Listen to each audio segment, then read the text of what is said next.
എന്താടി നിന്റെ പ്രസരിപ്പും ചൊടിയൊക്കെ പെട്ടെന്നങ്ങ് പോയല്ലോ. ഏയ് ഒന്നുമില്ല അമ്മേ. എന്തായിരുന്നു രോഹിത്തുമായിട്ടൊരു തർക്കം? തർക്കോ? രോഹിത് ഒരു ആശംസ പറയാൻ വന്നതാ.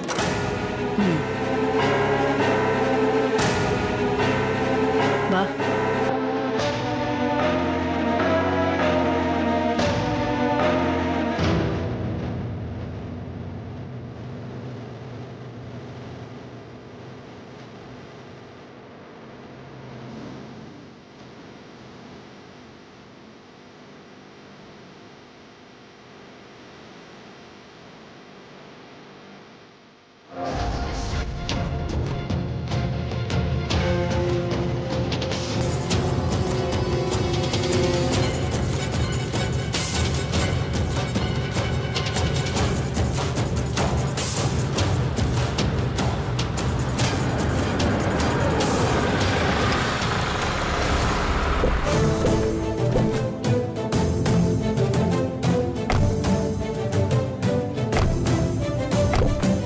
ഇറങ്ങും മോനെ.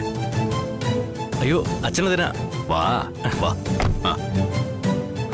ആശ്വാസമായി. ഗോപാലേട്ടൻ ആ വഴി വന്നത് വലിയ ഉപകാരമായി.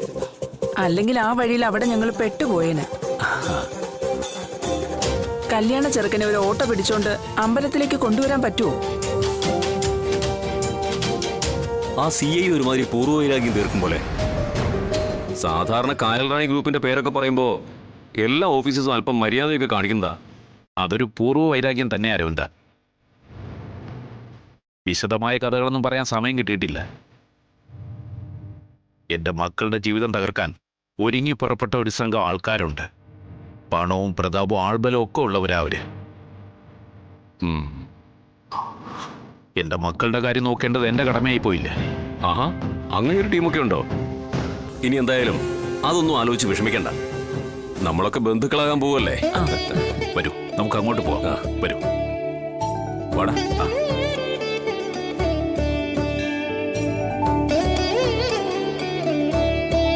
ആട്ടെ ഗോപാലകൃഷ്ണ, ഗോപാലകൃഷ്ണനെയും കുടുംബത്തെയും ഒക്കെ തകർക്കാൻ തക്കം പാർത്ത് നടക്കുന്ന ഇത്രയും കരുത്തരായ ആളുകള് അത്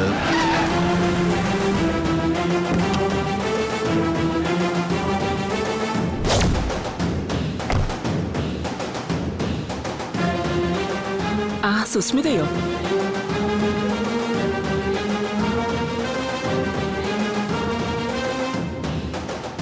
അരവിന്ദേട്ടന് മനസ്സിലായില്ലേ? നമ്മുടെ സരളയുടെ മോളാ. ആ, കഴിഞ്ഞ ദിവസം ഫോണിൽ സംസാരിച്ചത് അത് ഈ കുട്ടിയാണല്ലേ? ആ അതെ അതെ. ആ മോൻ വാ, നിനക്ക് പരിചയപ്പെടുത്തി തരാം. നമുക്ക് വേണ്ടപ്പെട്ടൊരു കുട്ടിയാ. ഇവര് തമ്മിൽ ഇത്രയ്ക്ക് അടുപ്പോ?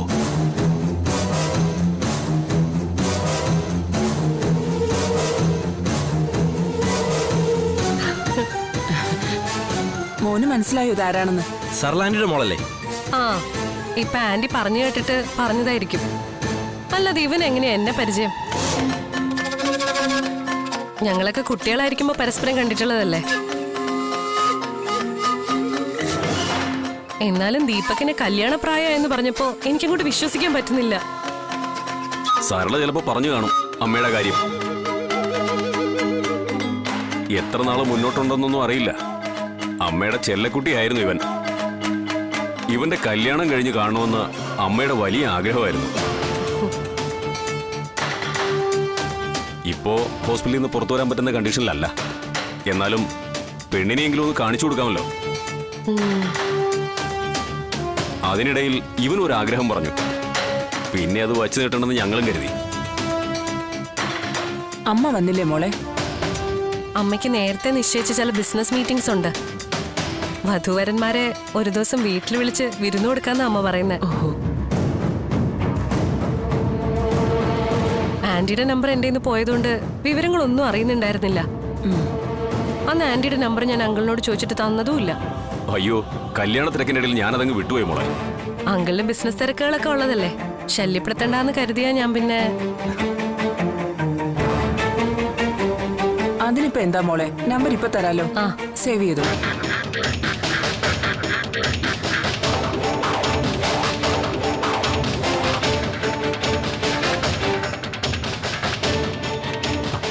ദീപക്കേ, അവിടെ ഇങ്ങനെ നിന്നാലെങ്ങനെ? ഒരുക്കങ്ങളൊക്കെ നടത്തണ്ടേ? ഇതാ വരുന്നച്ചാ. ആ ഒരു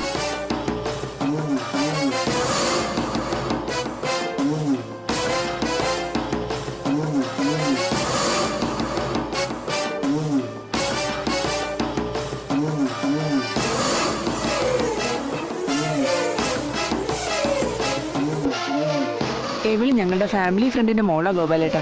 കണ്ടിട്ട് കുറെ നാളായി.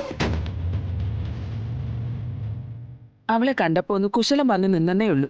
അതെ, നേരിട്ട് കാണാറില്ലെങ്കിലും ഫോൺ വഴിയുള്ള സംസാരമൊക്കെ ഉണ്ട്. കഴിഞ്ഞ ദിവസവും അമ്മയും അരവിന്ദങ്ങളും തമ്മിൽ സംസാരിച്ചു.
മൂത്ത മോളുടെ വിവാഹത്തിന് വന്നപ്പോ വിഷ്ണുവേട്ടൻ എന്നെ ഓടിച്ചു വിട്ടു.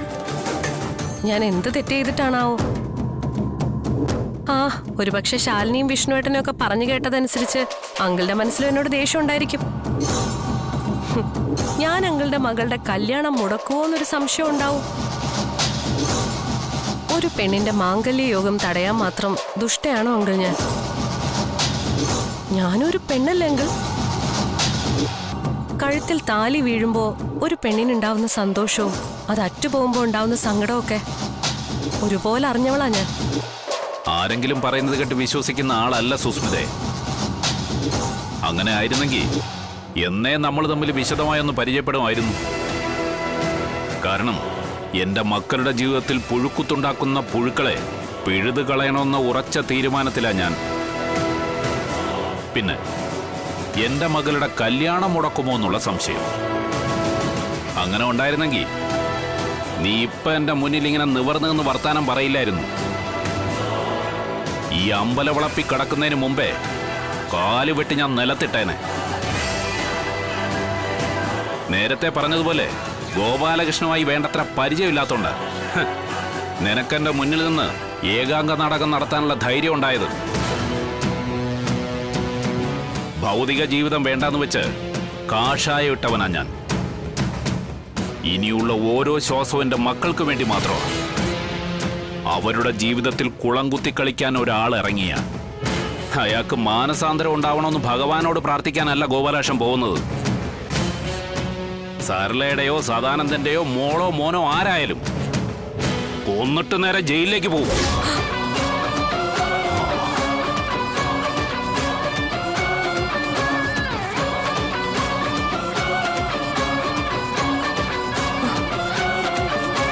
അയാൾ പറഞ്ഞതുപോലെ ചെയ്യോ?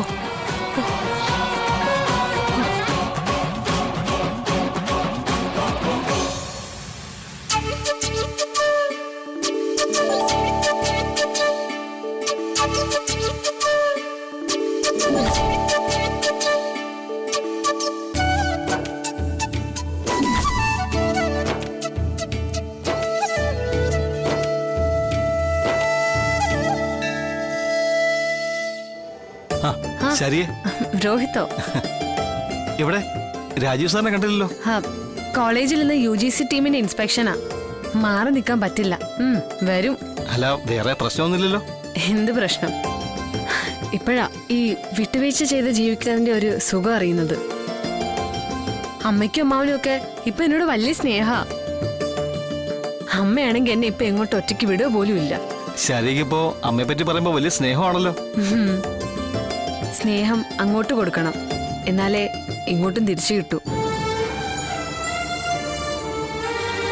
അതാ ഞാൻ പഠിച്ച പാഠം. രോഹിത്തിന്റെ കാര്യത്തിൽ മാത്രം അത് സംഭവിച്ചില്ല എന്നറിയാം. ഇങ്ങനെ ഒരു പെണ്ണിനെ ഞാൻ എന്റെ ജീവിതത്തിൽ ആദ്യമായിട്ടാ കാണുന്നേ. ആ ആട്ടെ, കക്ഷി വന്നിട്ടുണ്ട് കേട്ടോ. ആ, ആര്? സുസ്മിതയോ? വന്നിട്ടുണ്ടെന്ന് പറയുന്ന കേട്ടു. ഇനി എന്ത് കുഴപ്പമിക്കാൻ വേണ്ടിയിട്ടാണാവോ? ചോദിച്ചത് കേട്ടില്ലേ? നിന്നെ ആര് ക്ഷണിച്ചിട്ടാ വന്നേന്ന്? എന്നെ ഇങ്ങനെ അപമാനിക്കരുത് ആന്റി. അമ്മയ്ക്കറിയാവുന്ന ആൾക്കാരാ ചെക്കൻ കൂട്ടര്. അവര് വിളിച്ചിട്ട് തന്നെയാ ഞാൻ വന്നേ. ഇപ്പൊ വലിയ കുഴപ്പങ്ങളൊന്നുമില്ലാതെ നടന്നു പോവാ കാര്യങ്ങള്. അതിനിടയിൽ കുഴപ്പങ്ങൾ ഒപ്പിക്കാൻ നോക്കിയാ അറിയാലോ എന്റെ സ്വഭാവം. ഒരു കുഴപ്പവും ഇല്ല ആന്റി. അമ്മ നിർബന്ധിച്ചോണ്ട് മാത്രാ. അടങ്ങി ഒതുങ്ങി നല്ല കുട്ടിയായി നിന്ന് കല്യാണവും കൂടി ഒരില ചോറും ഉണ്ട് ഞാൻ പൊയ്ക്കോളാം ആന്റി. ആ എന്നാ നിനക്ക് കൊള്ളാം. വിജയലക്ഷ്മി, രാജീവന്റെ ശാരികയുടെയും കല്യാണത്തിന് ഒരില ചോറ് തരാതെ പറ്റിച്ചു കളഞ്ഞല്ലോ. അതിനെപ്പോ വേണമെങ്കിലും അങ്ങോട്ട് വരാമല്ലോ. അല്ല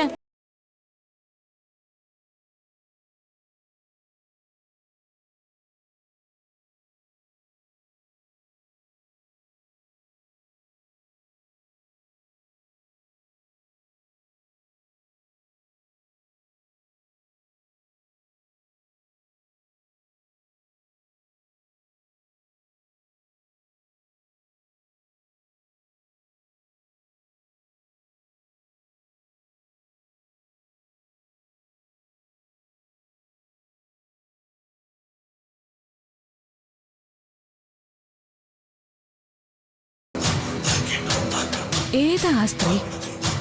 എവിടെയും കണ്ടതായിട്ട് ഓർക്കുന്നു പോലും ഇല്ലല്ലോ.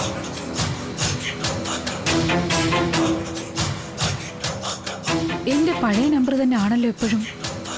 ആ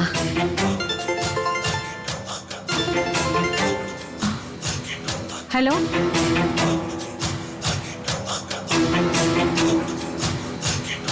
കിട്ടിയില്ലേ? കിട്ടി. എന്നാ ഞാനങ്ങോട്ട്.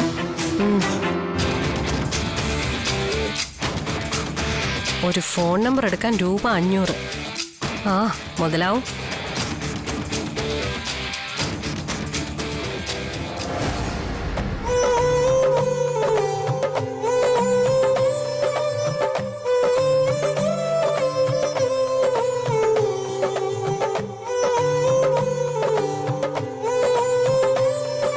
ശാലിനി,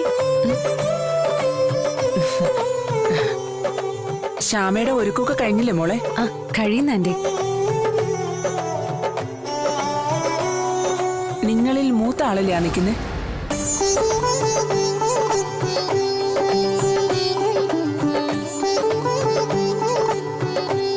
ശാരിക. അല്ല, ഏതാ പയ്യൻ? അത് രോഹിത് ആന്റി.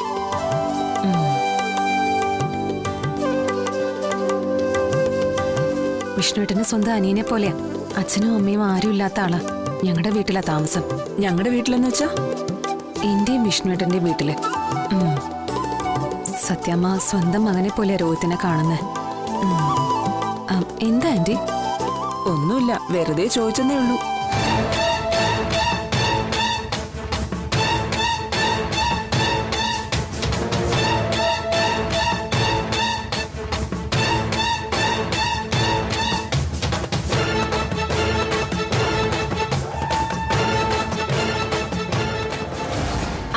രോഹിത് ഓർക്കുന്നുണ്ടോ അന്ന് കുടുംബശ്രീ ഹോട്ടലിൽ ചായ കുടിക്കാൻ വന്നത്?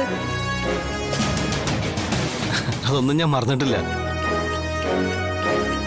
അന്ന് നമ്മൾ നമ്മുടെ ജീവിതത്തിലെ സന്തോഷങ്ങളും സങ്കടങ്ങളും ഒക്കെ തുറന്നു സംസാരിച്ചു. അത് കേട്ടോണ്ടാ അമ്മ കയറി വന്നത്. അത് ഓർക്കുന്നുണ്ടോ? അതും ഓർക്കുന്നുണ്ട്.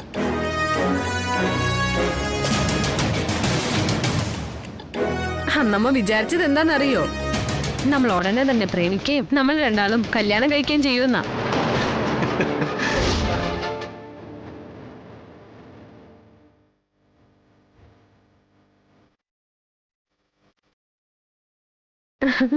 അമ്മ എങ്ങനെ വിചാരിക്കാൻ വേണ്ടിട്ടേ ഞാൻ കുറച്ചടുത്തിടപഴകുകയും പെരുമാറുകയൊക്കെ ചെയ്തു കേട്ടോ. ഓർക്കുന്നുണ്ട്. ആ ഇത് മതി. ഇത് ധാരാളം മതി. ഇല്ലെങ്കിൽ എഡിറ്റ് ചെയ്ത് ഞാൻ തന്നെ ക്ലേശിക്കും. ഇവളുടെ ഇളക്കമൊക്കെ ഇന്ന് തന്നെ അങ്ങ് തീർത്തേക്കാം. നമ്മ വിചാരിച്ചത് എന്താണെന്നറിയോ?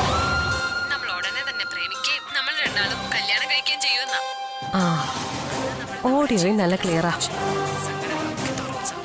ഞാനിവിടെ ഒന്ന് നോക്കട്ടെ സുസ്മിത. ശാലിനി, അതെ, കല്യാണത്തിന്റെ വീഡിയോഗ്രാഫറെ ഞങ്ങൾ വെച്ചിട്ടുണ്ടല്ലോ, പിന്നെന്തിനാ നീ ഇവിടെ വീഡിയോ എടുത്തോണ്ട് നിൽക്കുന്നത്? അത് പിന്നെ ഞാൻ ഈ അമ്പലത്തിന്റെ ദൃശ്യഭംഗിയൊക്കെ. ദൃശ്യഭംഗി മോങ്ങോ തൊലി.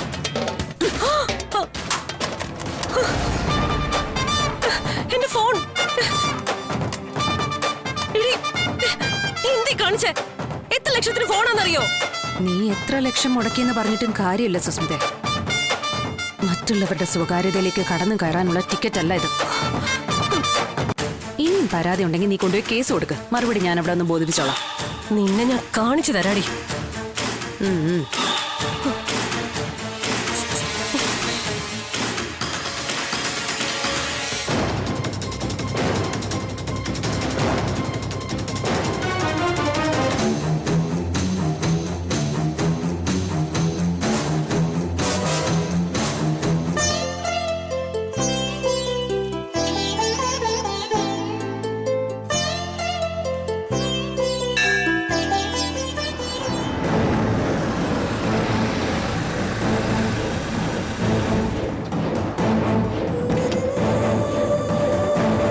ഈശ്വര, ജീവിതത്തിൽ ഞാൻ ഇപ്പൊ അനുഭവിക്കുന്ന സന്തോഷങ്ങളൊന്നും ഒരിക്കലും കെടുത്തി കളയല്ലേ.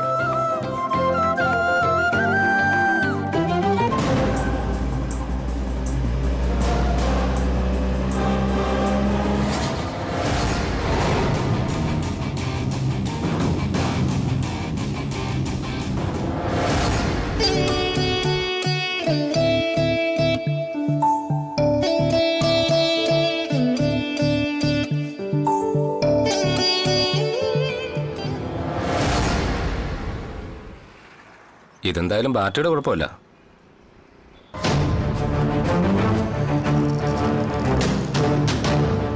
അതെ, എത്രയും പെട്ടെന്ന് ഇതൊന്ന് ശരിയാക്കി തരണം. ഇവിടെ ഒരെണ്ണം നോക്കിക്കൊണ്ടിരിക്കുകയല്ലേ. പണം എത്ര വേണേലും തരാം. റിപ്പയർ ചെയ്യാൻ മൊബൈലിന്റെ വില തന്നെ ആയാലും കുഴപ്പമില്ല. എത്രയും പെട്ടെന്ന് ഒന്ന് ശരിയാക്കി കിട്ടണം. ഞാൻ പോയിട്ട് പിന്നെ വരാം. ശരിയാക്കി വെച്ചിരുന്നാ മതിയേ. ദാ, ഇതെന്ത് പറ്റി? ടാങ്കർ ലോറി കയറിയോ? അത് കയ്യിൽ നിന്ന് താഴെ വീണതാ. സമയം കുറച്ചെടുക്കും, അങ്ങോട്ടിരുന്നോളൂ. എത്രയും പെട്ടെന്ന് ശരിയാക്കണേ. ഞാൻ പറഞ്ഞില്ലേ കാശ്. എന്ന് പറഞ്ഞാൽ എങ്ങനെയാ? ഇതൊരു യന്ത്രമല്ലേ, അതിന് പറഞ്ഞാൽ മനസ്സിലാവോ? പറ്റുന്ന അത്രയും വേഗത്തിൽ ഞാൻ ശരിയാക്കി തരാം.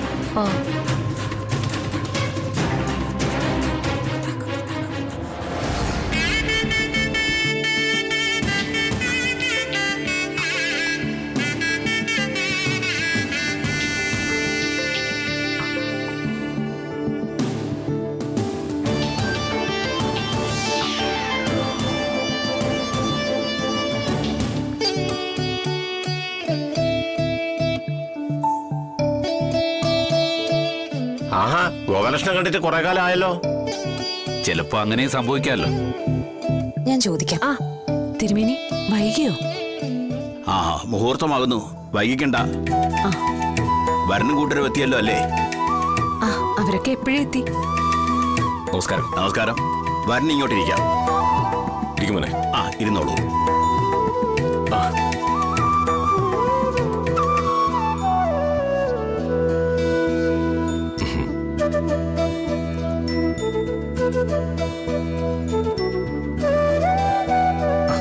ശരി, ശ്യാമ.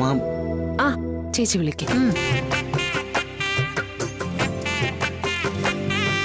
അമ്മയുടെ എല്ലാ അനുഗ്രഹവും എപ്പോഴും ഉണ്ട് മോനെ.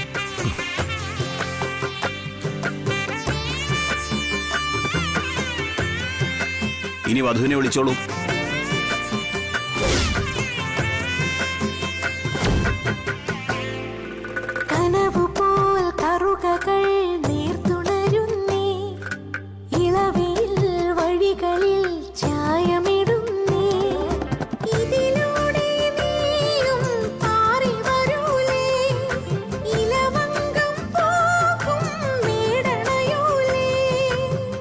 കളിച്ചിരിയായി മൊഴികൾ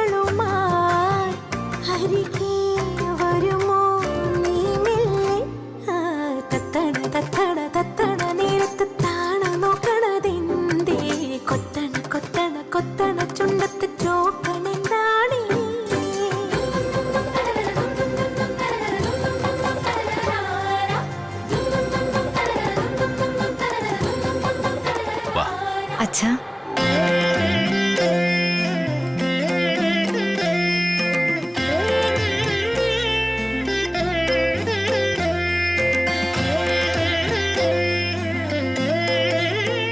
സർവ്വ ഐശ്വര്യങ്ങളും ഉണ്ടാവും മോളെ. നെടുമാംഗല്യവും സമ്പൽ സമൃദ്ധിയും ദീർഘസുമംഗലി യോഗവും എല്ലാം.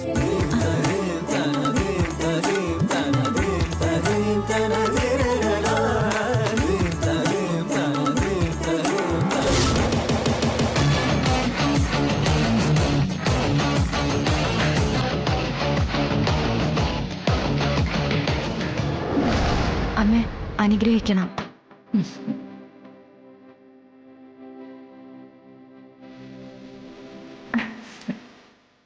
ഏത് നിമിഷം അമ്മയുടെ പ്രാർത്ഥന മോളുടെ കൂടെ തന്നെ ഉണ്ട്.